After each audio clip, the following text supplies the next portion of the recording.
पीले दांत वाली बहू। रंजना कभी ब्रश नहीं करती थी।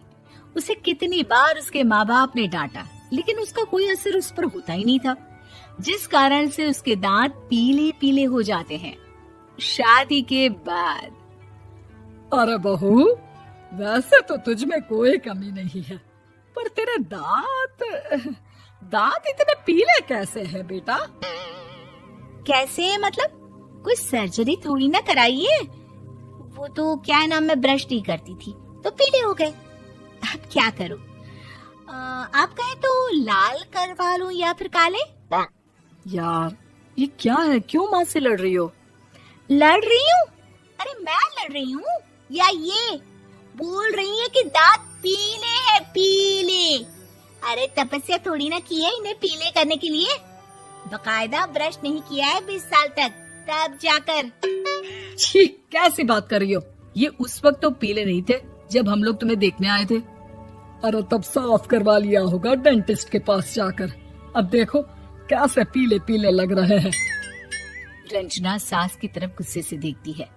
फिर शुरू हो गई पीले पीले पीले।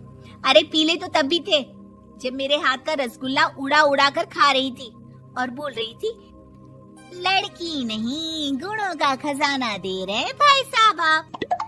खैर, अब वो लोग करते भी तो क्या करते, पीले दांत वाली बहू पल्ले पड़ी थी तो झेलना तो था ही। एक दिन कीर्तन में रंजना गाना गा रही थी। अरे कमला बहन, माँ का द्वार है, यहाँ तो सब शुद्ध होकर आते हैं, फिर अपनी बहू को ब्रश भी नहीं करवाती तुम। दूर से पीले पीले दांत भक्ति में बाधा उत्पन्न कर रहे हैं। अरे कोई 2 साल की बच्ची थोड़ी ना लेकर आई हूँ मैं बहू बनाकर। अच्छी खासी लड़की है, अरे कैसे करवाऊं ब्रश? ये तो उसे खुद करना चाहिए ना। अब माँ बाप तो इसके जैसे तैसे निपटा दिए, ये नहीं सोचा कि सास कैसे संभालेगी। सास बहू को लेकर घर आ जाती है, लेकिन सोच लेती है कि अब इसे लेकर कहीं नहीं जाएगी। अगले रोज बहू कहती है, अरे क्या हो गया, मंदिर नहीं जाना क्या? कीर्तन का वक्त हो रहा है। मेरी मधुर वाणी से कान्हा जी जागते हैं और सोते हैं। आप तो जानती है ना उनकी भक्ति में कितना मन लगता है मेरा। वो क्या है ना, तबीयत ठीक नहीं लग रही है मेरी, आराम करूंगी मैं। तबीयत ठीक नहीं लग रही? अभी तो मिथुन के गाने पर नाच रही थी आप, और अब बोल रही है कि तबीयत ठीक नहीं लग रही। अरे भक्ति में मन लगा लो सासू माँ, ऊपर जाना है, क्या मुंह दिखाओगी आप? हाँ? सास को बहू की बात पर गुस्सा आ जाता है। मैं क्या मुंह दिखाऊंगी, इसकी चिंता तो ना कर, समझी? अपने मुंह की चिंता कर, जो ये पीले पीले दांत लेकर हर जगह पहुंच जाती है। पता है लोग कितना मजाक बनाते हैं। ना जी ना, मैं नहीं जाना कहीं तेरे साथ। तो ये बात है, कोई ना, मत जाओ, मैं अपने कमरे में ही बैठकर भक्ति कर लूंगी। ऊपर वाला दांत थोड़ी ना देखता है, मन देखता है, भावना देखता है। और अरे बस बस, तू सब कुछ दिखा, बस ये सफेद चमकदार दांत ना दिखाना किसी को, है? जा यहाँ से। बहू को सास की बात का कोई फर्क नहीं पड़ता, वो तो जैसी थी वैसी ही रह जाती है। सुबह नहाकर किचन में खाना बनाना, फिर खाना खाना, कीर्तन भजन करना और सो जाना। एक दिन, माँ जी मैं सहेली के घर जा रही हूँ, शाम को लेट आऊंगी। हाँ हाँ तो जाना, मैंने कौन सा तेरी आरती करनी है घर पर बैठकर। रंजना सहेली के घर जाती है, जहाँ वो पार्टी में जाने की तैयारी कर रही होती है। अरे शिखा, कहाँ जाने की तैयारी कर रही है? मैं गलत वक्त पर आ गई क्या? अरे नहीं यार, उल्टा सही वक्त पर आ गया। मैंने ये साड़ी और ज्वेलरी निकाली है यार, शाम को इनके ऑफिस की एक पार्टी में जाना है। बताना कैसा लग रहा है ये सब? नहीं यार, इस ड्रेस के साथ तो वो वाली ज्वेलरी अच्छी लगेगी। हाँ हाँ सही बोल रही है, मैंने ध्यान ही नहीं दिया। वैसे तो हमेशा से मस्त फैशन सेंस रखती है। तो बड़ा जाती होगी ना पति के साथ पार्टी में। रंजना कुछ नहीं बोलती, बस सोचती है कि यार काश ये बात सही हो जाती, पर मैं क्यों नहीं जाती पार्टी में? क्या इन लोगों की कोई पार्टी होती नहीं होगी? रंजना घर आती है और रात में पति से सवाल करती है, एक बात बताइए, आप मुझे किसी पार्टी में क्यों नहीं ले जाते?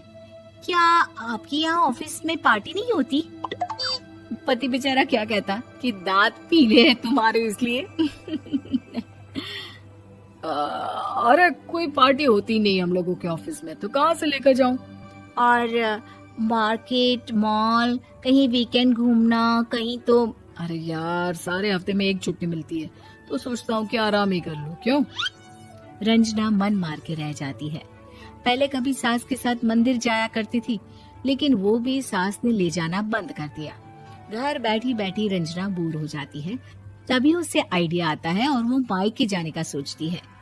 सासू माँ, 2 दिनों के लिए मम्मी के घर जा रही हूँ। अच्छा ठीक है, आराम से जा। और हाँ, माँ से कुछ अच्छी आदत सीख कर आना कि कैसे शरीर के हर भाग की तरह दांतों की सफाई भी जरूरी होती है, समझी? शुरू हो गई ना आप। वो लोग आपकी तरह नहीं है कि छोटी छोटी बात का बतंगड़ बना दे। उन लोगों के लिए मैं मायने रखती हूँ, ना कि मेरे पीले पीले दांत। रंजना माँ को बिना बताए उन लोगों को सरप्राइज देती है, लेकिन जैसे ही वो दरवाजे पर पहुंचती है, अंदर देखती है कि घर वाले कहीं जा रहे होते हैं। अब माँ, काश रंजना दीदी के दांतों वाली प्रॉब्लम नहीं होती, तो वो भी हम लोगों के साथ चलती ना बुआ जी की बेटी की शादी में। हाँ बेटा, लेकिन अब उसे कौन समझाए कि उसको उसके पीले दांत नहीं दिखते, लेकिन उसके आसपास के लोगों को कितना एम्बैरेसिंग फील कराते हैं। मुझे तो कितनी बार उसके स्कूल की टीचर ने शिकायत की कि उसके साथ कोई लड़की बैठना भी नहीं चाहती, और ना ही कॉलेज में कोई उससे बात करना चाहता था। लेकिन पता नहीं क्यों उसे ये बात समझ में ही नहीं आती। कोई कमी नहीं है उस लड़की में, बस यही कि दांत पीले हैं। वो तो भला हो जीजा जी और उनकी माँ का, जो दीदी को जैसी है वैसे ही रखा हुआ है। रंजना को अपने घर वालों की बात सुनकर बहुत दुख होता है। वो सोचती है कि वो क्या करे, लेकिन फिर वो सीधा डेंटिस्ट के पास जाती है, अपने दांत चमकाती है और कसम खाती है कि वो रोज ब्रश करेगी। अरे क्या हो गया? तुम तो 2 दिनों के लिए गई थी ना। पर कोई ना, अच्छा है, चलो आ गई तो। रंजना सास के सामने आकर खड़ी हो जाती है और पूरी स्माइल करती है, उसके चमकदार दांतों को दिखाती हुई। हैं? चले मंदिर। माँ, मुझे माफ कर दीजिए, मैंने आप लोगों को बहुत एम्बैरेसिंग फील करवाया। मैं आज से रोज ब्रश करूंगी।